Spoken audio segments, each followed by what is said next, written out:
है, option C is the right answer. छापो next MCQ कि हाँ सर, अरे बता दो वह क्रिया जो बीमारी की प्रारंभिक अवस्था में उसकी प्रगति को रोक देती है और जटिलताओं को रोकती है।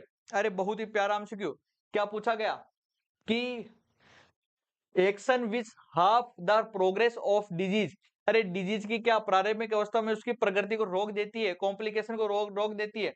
And prevent the complication related to which disease stages. अरे बताओ कॉम्प्लिकेशन को रोकना, कॉम्प्लिकेशन को रोकना, कॉम्प्लिकेशन होने से बचाना। तुम्हें रटवाया था सारा का सारा लेवल ऑफ प्रिवेंशन। अरे पढ़ाया था या नहीं लेवल ऑफ प्रिवेंशन? हाँ सर जी, उसके अंदर बताए थे मैंने कि हाँ सर, क्या बताया था?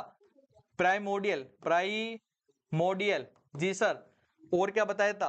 प्राइमरी जी सर, प्राइमरी। और क्या बताया था? Secondary level of prevention, secondary level of prevention बताया था या नहीं? सर जी बताया था, पर हम भूल जाते हैं।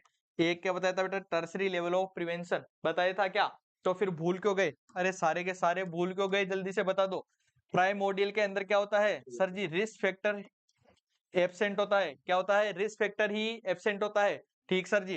प्राइमरी के अंदर सर जी रिस्क फैक्टर तो क्या होता है?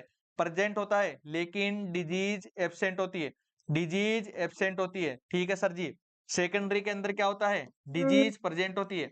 क्या होता है सर? डिजीज प्रेजेंट होती है, लेकिन कॉम्प्लिकेशन एब्सेंट होता है। अंदर टर्शियरी के अंदर क्या होता है बेटा? कॉम्प्लिकेशन प्रेजेंट हो जाता है। क्या होता है? कॉम्प्लिकेशन प्रेजेंट होता है। समझ में आ गया? क्वेश्चन क्या पूछ रहा है कि हमें कॉम्प्लिकेशन होने से रोकना है। सर एक बार बेटा, एक पेशेंट है, अगर वो क्या कर रहा है, अगर वो सोच बोल रहा है कि सर मैं मेरे दोस्तों में जाकर दारू पी ले तो क्या होगा? तो अपन उसको पहले ही एडवाइस दे देंगे कि बेटा तू दारू पिएगा तो तेरा लीवर खराब हो जाएगा, फिर मत बोलना कि ऐसा हो गया। ठीक है, हमने पहले ही उसको रोक दिया कि नहीं तू ऐसा नहीं करेगा, तो वो तो हो गया रिस्क फैक्टर ही नहीं है। जब वो पिएगा नहीं तो उसके शरीर में रिस्क फैक्टर कैसा? ठीक है सर जी, वो तो हो गया प्राइमोडियल। और फिर वो माना नहीं, क्या किया उसने? माना नहीं। वो बोलता है कि यार क्या ही पता चलेगा, सर को थोड़ी घूंट लिया, चलो थोड़ा सा उसने ले लिया, तो रिस्क फैक्टर उसके शरीर में चला गया। अभी तक उसको कोई फर्क नहीं, डिजीज प्रेजेंट नहीं है, तो वो किस में आ गया? प्राइमरी के अंदर। तो धीरे धीरे उसके क्या हैबिट होती चली गई बेटा? हैबिट होती चली गई, तो क्या हुआ? उसके डिजीज हो गई सर, हेपेटाइटिस हो गया। क्या हो गया? हेपेटाइटिस हो गया। तो उसके बाद में डिजीज प्रेजेंट होने के कारण किसमें हो गया बेटा? सेकेंडरी लेवल ऑफ प्रिवेंशन में आ गया। किसमें? Secondary level of prevention. और वो फिर भी नहीं माना।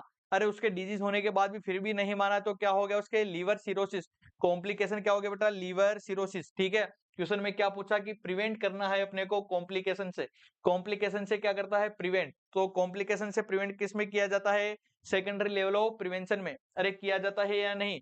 Option B is the right answer. समझ में आ गया? सारा का सारा समझ में आ गया लेवल ऑफ प्रिवेंशन? जी सर जी। चलो फिर बढ़ो फिर नेक्स्ट एमसीक्यू में।